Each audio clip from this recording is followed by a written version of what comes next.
So we're nearing the end of this series on powerful words. Over the last few weeks, we have been talking about individual words that have a whole lot of meaning for our life now, and not just somewhere in the future. So much of how Christianity is communicated is that it's all about heaven, it's all about eternity, it's all about the life to come. But what we found by studying these powerful words, these individual words, we found that there's actually a whole lot of meaning for our life right now, the way that we live out our Christian faith, or the way that we just live out life in general, whether we're religious or not, whether we adhere to some faith tradition or not, that there is some application that we can find in living these words out in our life today. And now that's not any different than the word we're talking about today, and that word that we're talking about is this word truth. It's kind of like the X-Files, the famous line or slogan from the X-Files, is that kind of the truth is out there somewhere. And that's what we're doing throughout life.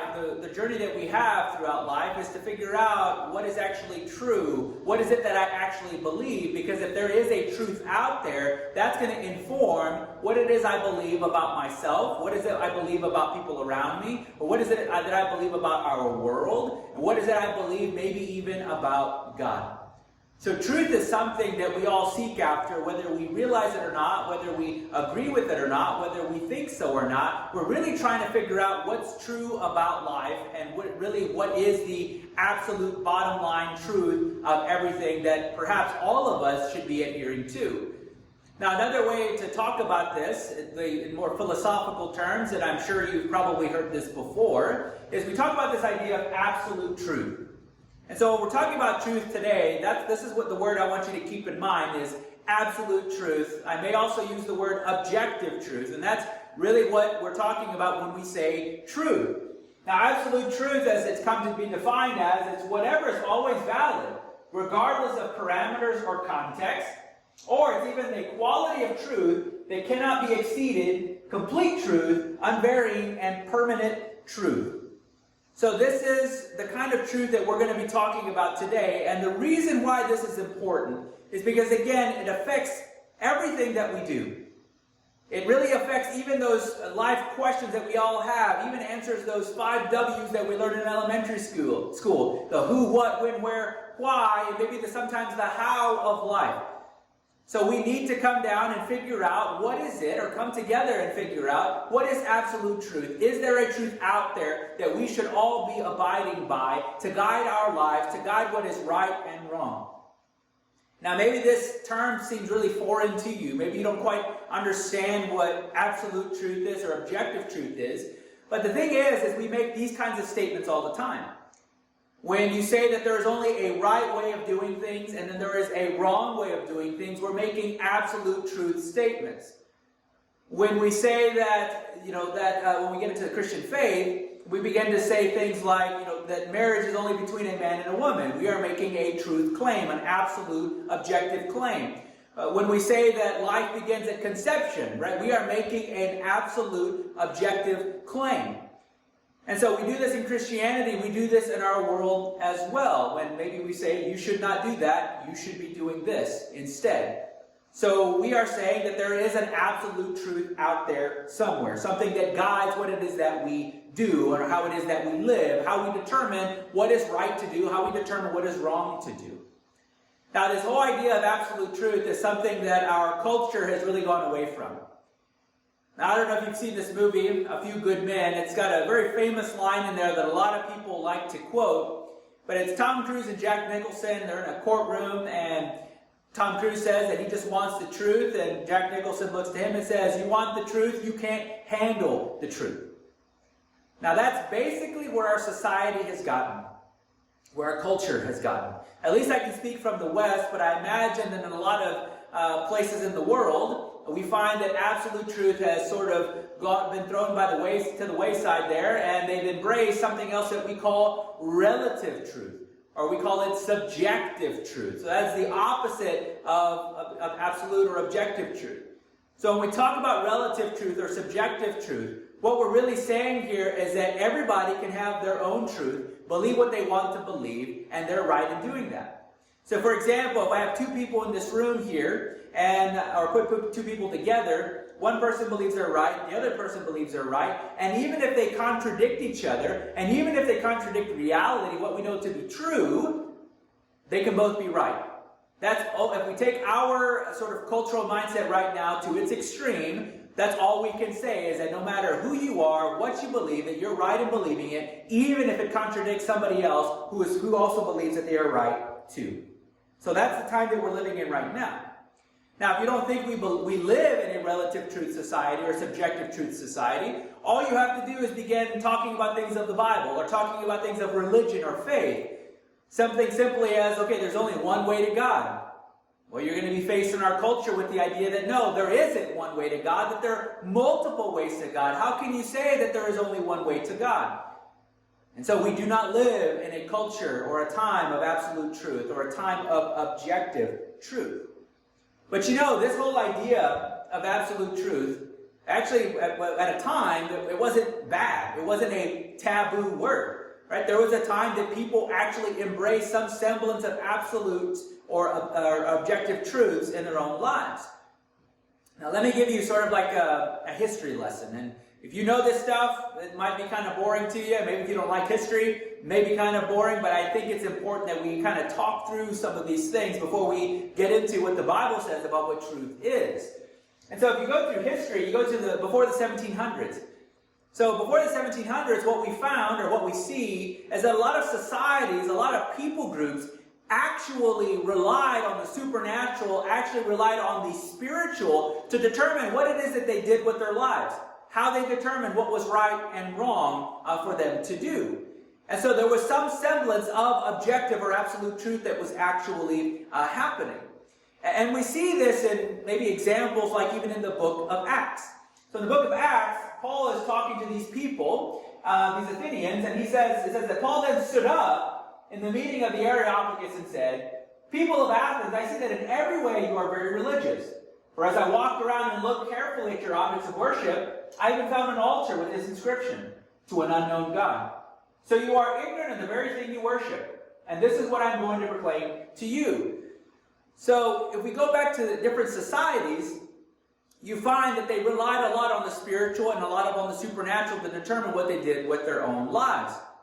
Even if it wasn't the God of Israel, there was maybe even some little g God that they were worshiping or that they looked to for guidance in their own life. Now that's not to say that there weren't people or groups of philosophers, especially in Greek culture, who came up with ideas that put God out of the picture. Right, sort of a humanistic sort of approach, and I'll talk a little bit about that a little later, so I won't quite define it now. So we kind of saw that a little bit of that, but it wasn't the prevalent idea. A lot of people were more towards the religious sort of looking at the world. So they were closer to that time of absolutes and objectives than we are right now. We're very far away from that in society today. But then you get into the 1700s. If you know history, you know what happens in the 1700s, something called the Enlightenment.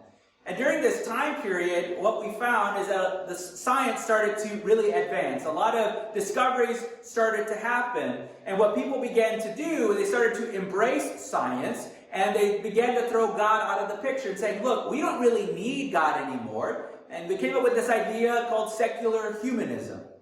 So in that idea, or in that vein of that way of thinking, it's that humans are basically good, and if we're saying that humans are basically good and determine their own destinies, that we're basically saying that humans are God. We don't need God because humans are God themselves. And so science began to prevail, science began to advance, and we begin to look at science as, and I should just say, I love science, I think it does a lot of great things, but it's very limited. But we began to use science to tell us what reality should be, what truth should be. Only the things that I can test, only the things that I can run through a scientific method, only things that I can observe, those things are actually true. So that's what we began to ask or to say. But the mistake we made during the advances of science was that instead of saying that maybe our ability to seek truth was hindered in some way, we said that reality, right, was hindered, that reality was limited. So again, instead of saying that our ability was limited, someone in our thinking, something in our formulas, right, and our abilities to find truth, that was limited, we went ahead and said, no, reality is limited. that we can only understand so much because there's only so much that we can actually test, so much that we can actually verify. So in a sense, what we said is that the physical world is really all that there is. There's no supernatural, no spiritual. There's definitely no God. Science is all that we need. And so we began going then after the 1700s. So before 1700s, 1700s, then after that time, we continue to embrace science. Right? We begin to continue to ask the question of what does science tell us is best for humanity. So again, we began using science as the basis for everything that we did, everything that we came to understand. It became the foundation for our morals. Right? What is right and wrong? Or how can we determine what is right and wrong? But again, we found that science is actually very limited in the way that it's able to communicate those truths. Because then we began asking sort of these other types of questions that maybe science couldn't answer. We began thinking, if science was our basis for morality, but there's a lot of things happening right now that science can't answer. Whether we look at the crime in the world, the poverty in the world, or among other things, we said science can't answer those questions. Science can't tell me why I should be good to my neighbor, why I shouldn't go killing people. Science doesn't tell me why I ought to do anything with my life. Science can't tell me the origin of, well, maybe to some sense the origin of my life, but they can't tell you the meaning of your life. They can't answer the why question of your life. That's what we know science can't do. Right? But yet what we've done with science today is it said, no, it can provide all of those things for us. So we continue to do that even after the 1700s. And so we've thrown God out, and there's the possibility that some people have even thrown science out of the equation, though some people still cling to it really tightly. But then we get to today. So when we arrive today, if we've already thrown those things out, we come to a culture that believes in whatever it wants to believe. Whether it's regarding right and wrong, whether it's regarding the meaning of our lives, whether it's regarding religion or not, whether it's regarding where I go after I die, or how we began in this world, our origins. So we became a culture where you can believe whatever you want, and if it contradicts somebody else, you're both right. So we become a whatever kind of culture. We developed our own standards, decided to indulge in our own standards rather than embracing the standards that God has already set, which are absolutes, which are objective truths, but yet we have decided we want to do our own thing, our own standards, create our own way of living, develop our own truths, live in a relative and subjective truth society. Now this is where the Apostle Paul finds himself. So we go to the Apostle Paul in the book of Romans, chapter 1, verses 18 through 32. And in this particular verse of Scripture, Paul is writing to Jews, or I should say through the whole book, he's writing to Jewish Christians.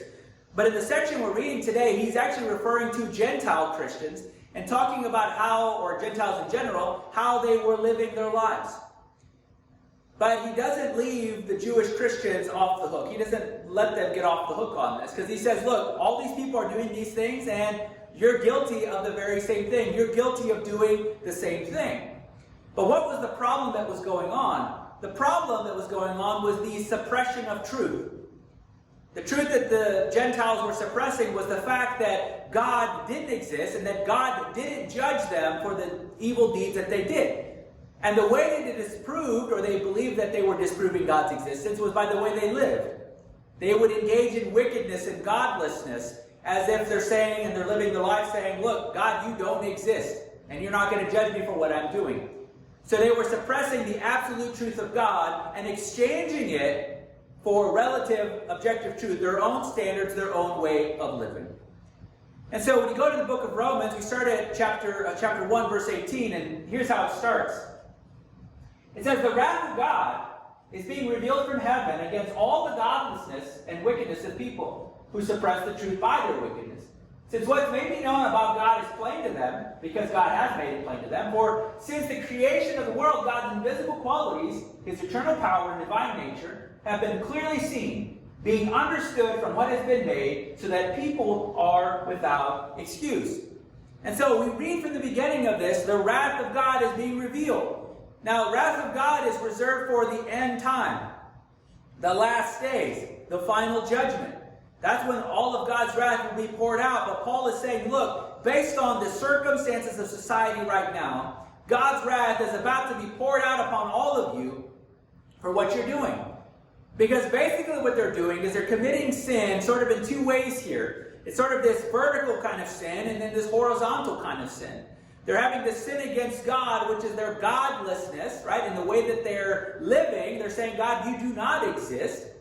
And then the way they're treating other people, the wickedness, right? So they continue to try to say, God, you don't exist by the way they're treating other people, the way they're behaving in this life.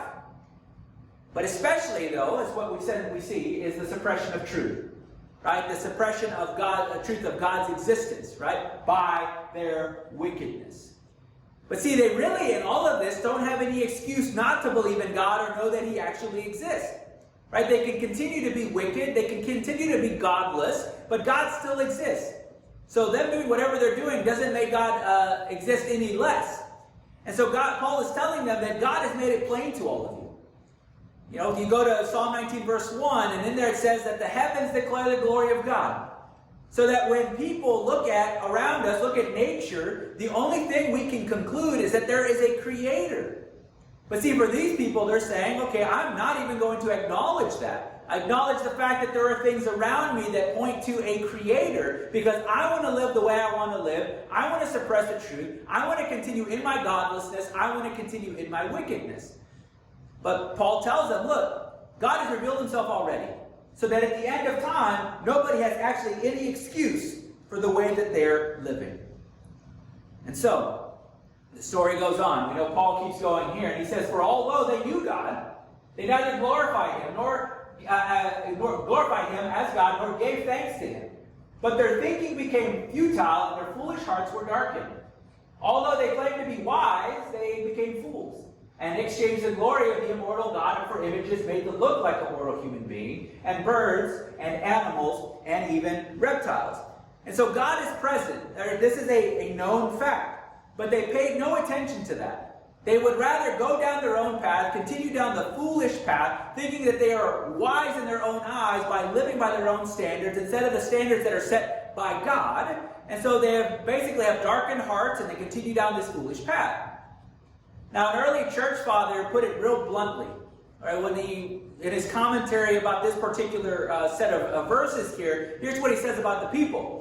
He says that those who seem to exalt themselves as living in the light of wisdom, so these are these people Paul's talking about, were cast down into the deepest darkness of their stupidity. So God has revealed to these people the truth, the absolute objective truth of His existence and His judgment for the world. But yet they deny that and continue to do their own thing. And really, in this author's words, and maybe even in Paul's words, that they're being completely stupid, completely foolish, not to believe that God still exists, and think that they're going to throw Him out of existence by the way they continue to live. So we know Paul goes on. He says, therefore, God gave them over in the sinful desires of their hearts to sexual impurity for the degrading of their bodies with one another. They exchanged the truth about God for a lie, and worshipped and served created things rather than the Creator, who is forever praised. Amen. And so God doesn't just shrug His shoulders at our rebellion. God doesn't just shrug His shoulders at our sin. He doesn't just look at us and see all the things we're doing, or look at what these people are doing and say, well, it's another day, maybe tomorrow they're going to do better and we can have a better relationship. No, He doesn't shrug His shoulders. He has an active role in all of this. And what we find is what He does with the people as He allows them, permits them to continue in their engagement and indulgence of sin and wickedness and godlessness. He's like, okay, if this is what you want to do, all I can do is throw my hands up and you continue going and doing what you're doing. Now, some people, and maybe this is true, maybe like to give God a more active role here and saying that God has basically pushed them in that direction. As if we're sitting in a boat or a kayak in shallow water and you need somebody else to kind of give you a push out into the water to go downstream. This is what some people look at God as, and maybe this is true, that God is saying, look, I've given you time after time, chance after chance, but yet you continue to neglect what I'm telling you, and so I'm basically just handing you down to where you want to go anyway. Like, you want to engage in your sinfulness, your wickedness, and your godlessness, and you don't want anything to do with me, even though I've revealed myself to you. I'm going to continue to give you a push and push you down where you need to go. And so then Paul tells them, right? They've exchanged the truth about God for a lie. In another sense, again, they've exchanged absolute objective truth for relative and even subjective truth. Their own standards, however they want to live, whatever they want to do with their life. That's what they have exchanged it for. And what we know, and this is the testimony of the Bible, this is the testimony of life in general, maybe my life and your life as well. When we do things our own way, when we do it based on our own standards, it leads to dysfunction, it leads to division, it leads to us hurting other people, it leads to us even hurting ourselves if we continue to live by our own standards and not the standards that God has set for us. Now in all of this, when we think about just truth in general, just in our lives, when we try to think about whether it's absolute, whether it's relative, is it objective, it's subjective, when we try to really think through those things, there's a lot of things that we look to try to determine what's true. Right? So we exchange the truth about God for the truth of many other things that maybe happen to be lies or maybe are true to some extent but don't give us the full and complete answer. And so when we look at our culture, we look into popular worldviews, we know that science, popular opinion, and feelings are things that we use to base our truths on. To base what it is that we believe about ourselves, our world, what we believe about what's right, what we believe about what's wrong. And so when we look at science, just taking that for the first part of this, is that even though some people have thrown that out because it can't answer the most deepest of questions in our lives about meaning and morality, we still embrace it to some extent. We still think science can answer that for us. But see, there it's still limited because science can only tell us what is testable. What I can touch, what I can see, what I can hear, what I can smell, and what I can taste. Like, those things are the only things I can look at. And if I can't experience any of those things, then whatever it is I'm dealing with, whatever it is I'm looking at, can't be true. It can't be real. But we look at science still to try to determine for us what we ought to know is true, but yet we don't understand or really take into account that it is actually very limited in what it can do for us. But then even popular opinion. It's not hard to find out what our culture believes. You just go onto Facebook and you go onto any of your favorite news site and you find that our culture doesn't believe in absolute truth, that everybody believes whatever they want to believe and they're right in doing that. Our culture is one that if you see that everybody, well, they tell you everyone believes this, everyone is doing this, so you should believe it too and you should do it too. But the problem is that culture changes. We can look 30 years ago and know that our culture was completely different than what it is today. Some of us look at our culture today and can't see how we even got here or even imagine that we got to believe the things that we believe in our culture today, when 30 years ago, these things might have been unheard of for us to be accepting of or for us to actually believe in.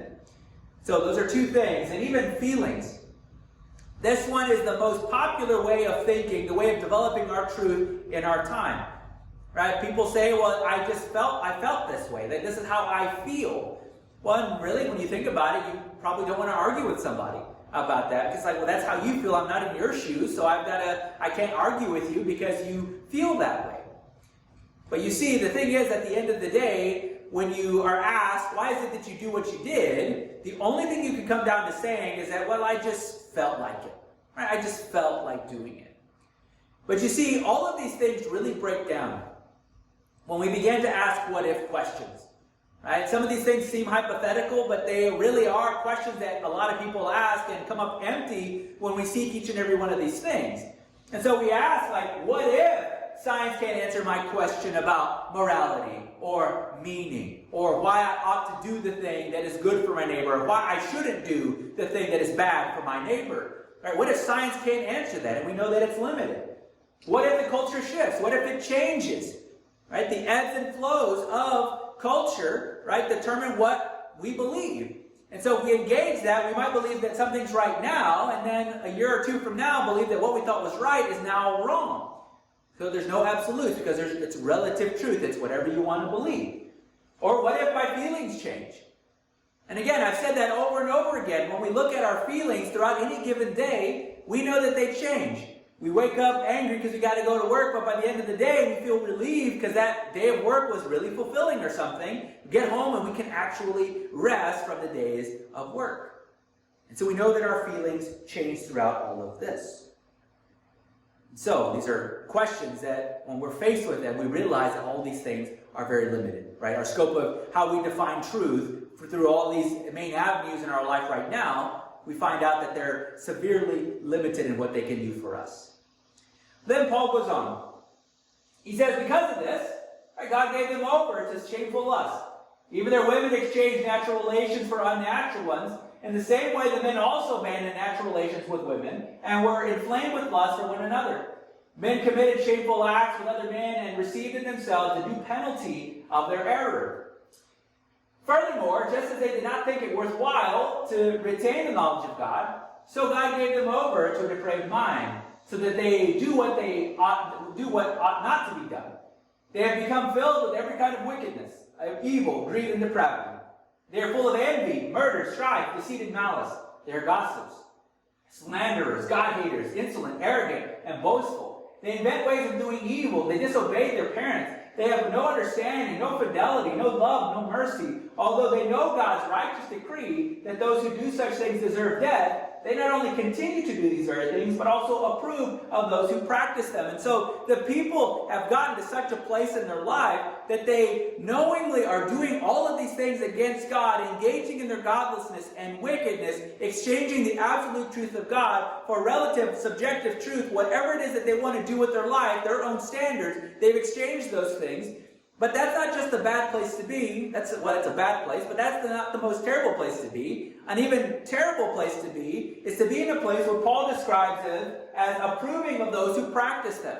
Like cheering those people on who are engaging in godlessness and wickedness. That's where these people were. They're saying, okay, I'm doing it, that's great, but it's even better that other people around me are doing the very same thing. Other people are exchanging the truth about God for their own truth, whatever they want to believe. There was an article not too long ago that was written by ABC News.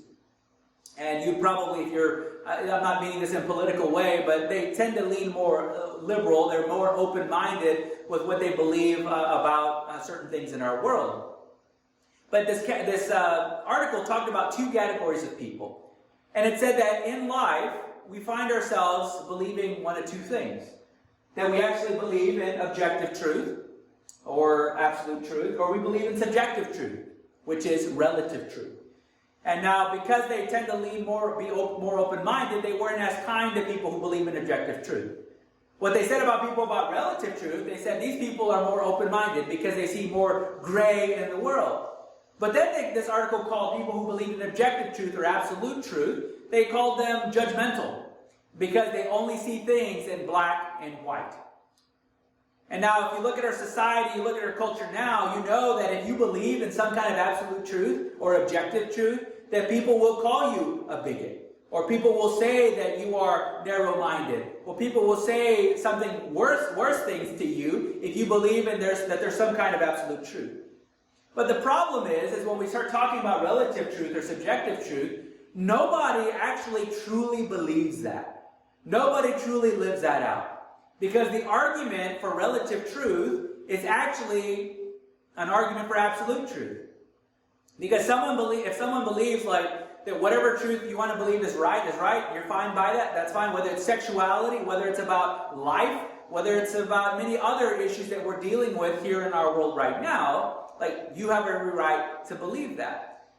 But the common phrase you'll say is if someone comes and said, if I said, there has to be absolute truth. There's got to be somebody out there beyond us who is giving us what it is that we should do with our lives, answering those tough life questions, telling us what is right and wrong. There is objective absolute truth.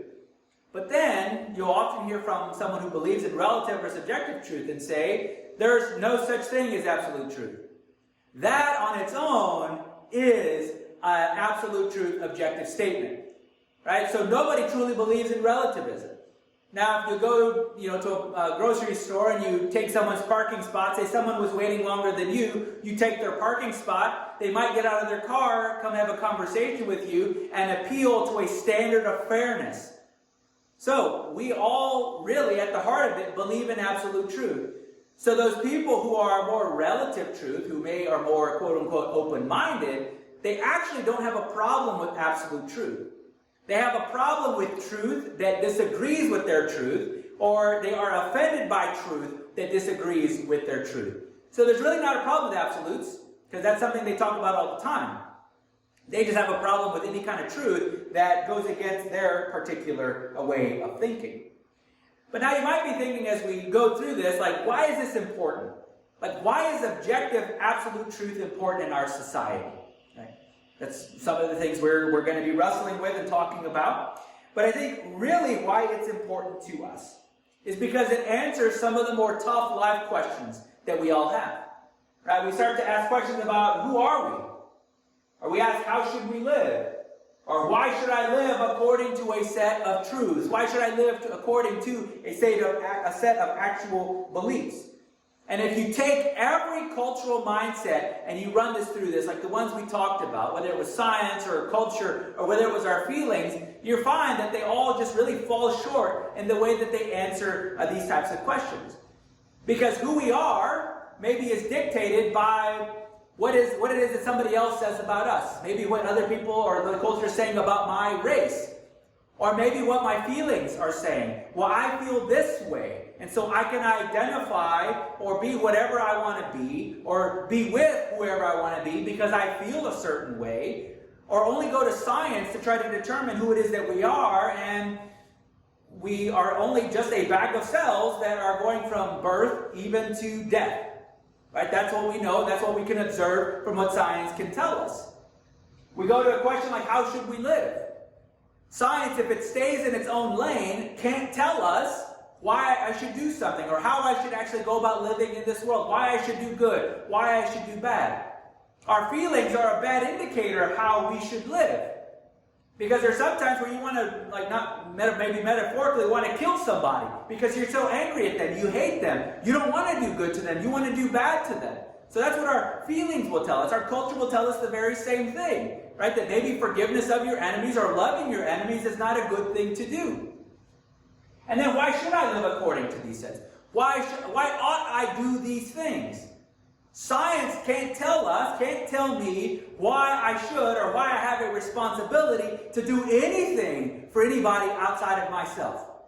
My feelings may tell me that, look, you need to look out for yourself, Mark, that you need to look out for yourself and not do anything for other people. Because it's all about surviving. It's all about taking care of myself first. And that's what our culture would even tell us as well.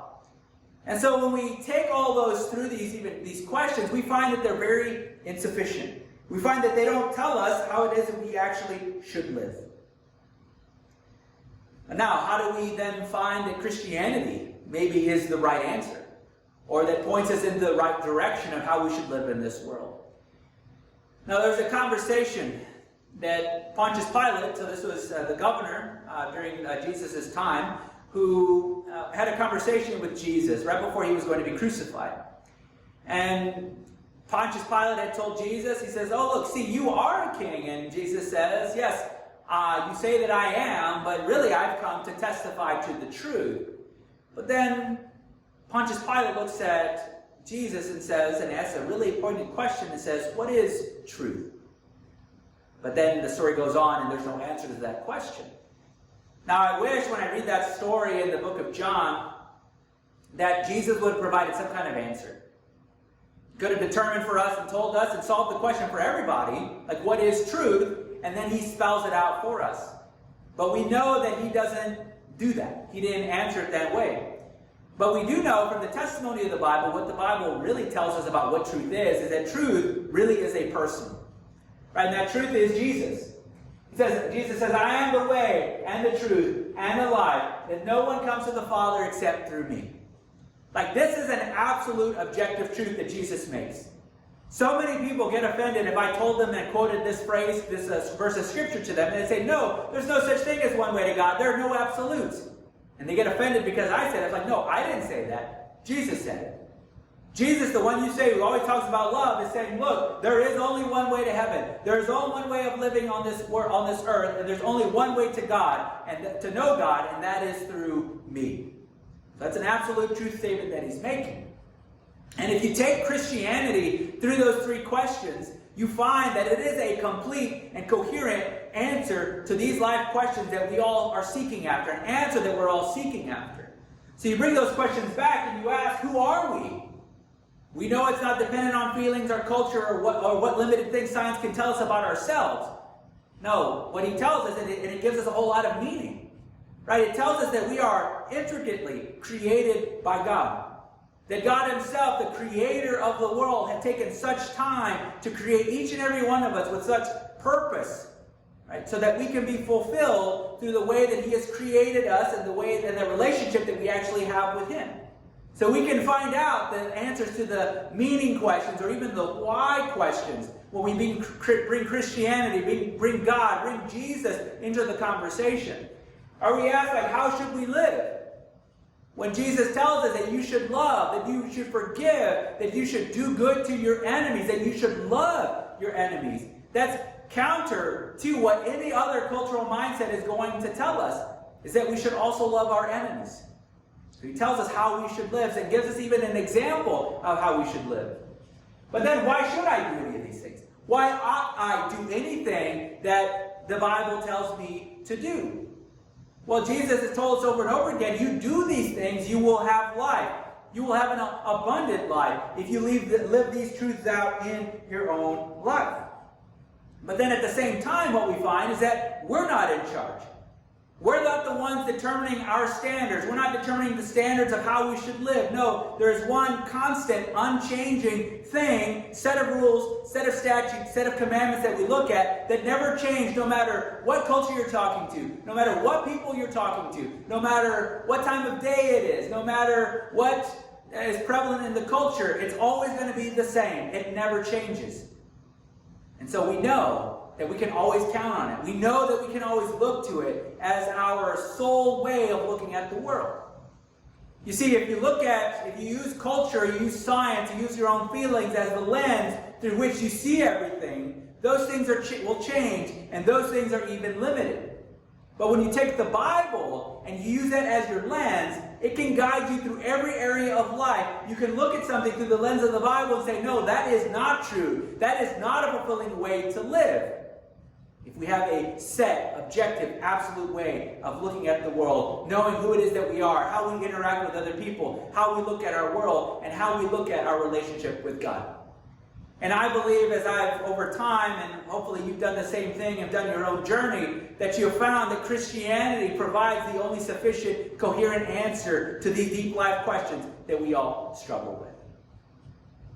I mean, the consequences of the other side is that we have to only use things that are very limited, abide by things that change all the time. And so it may come down to, if this is something you're wrestling with, it may come down to what price are you willing to pay. The fact that if you take the other side of Christianity, you take science, you take culture, you take your feelings, you're going to be working within a limited framework. You're going to be working within a framework that always changes, that may not ever be the same. Because there are advances in technology, culture shifts all the time, and our feelings are not always something that we can count on. But why not turn to something that is absolute and objective? Something that gives us a way of living, and something that through his Son Jesus Christ has shown us how to live this life, and shown us that we too can have fulfillment in this life.